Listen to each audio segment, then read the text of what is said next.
Imagine waking up in a place so brutal, so unforgiving, that the first words you hear from the guards are, "Welcome to hell." The air is thick with fear and every sound echoes with the threat of violence. You will never get out of here. This isn't a line from a movie or a nightmare you can wake up from. It's the real-life experience of U.S. deportees who found themselves trapped inside El Salvador's most feared prison, a place where hope is a distant memory.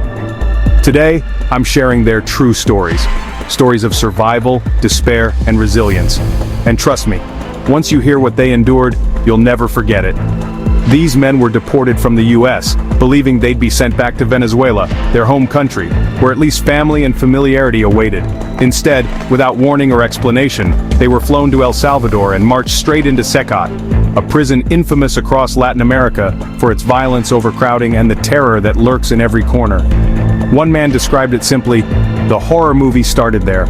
For months, this was their reality, a waking nightmare with no end in sight. Inside CECOT, overcrowding wasn't just common, it was the rule. 10 men crammed into a cell meant for half that number, forced to sleep on cold, unforgiving metal beds, often without even a thin mattress to soften the hard steel. Food? Forget about it. Meals were scarce, and when they did come, they were barely enough to keep you going.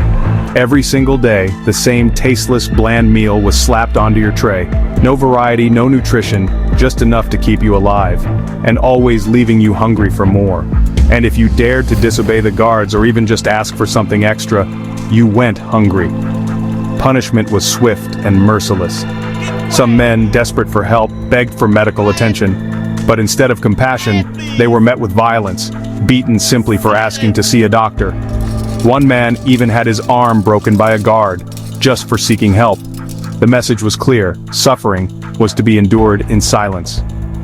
There were no lawyers to plead your case, no phone calls home to let your family know you were alive, no one on the outside who could hear your cries for help.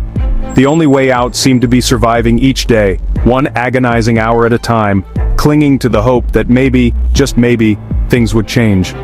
One former detainee said, "We were like chickens or rats locked up, and they shot us with rubber bullets." The guards treated them like animals, not human beings.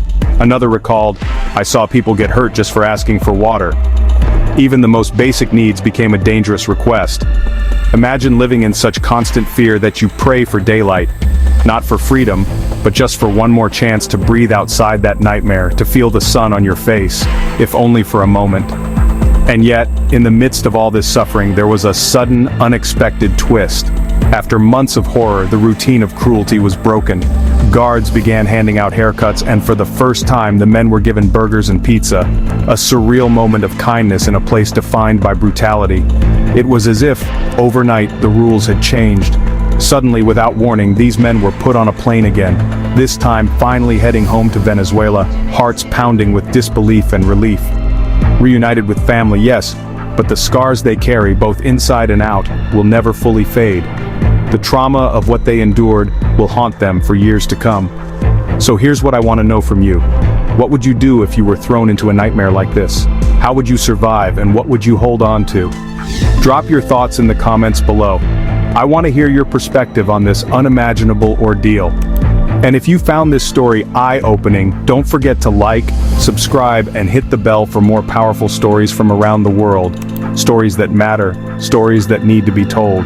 Until next time, stay curious, stay compassionate, and remember, every story has the power to change the way we see the world.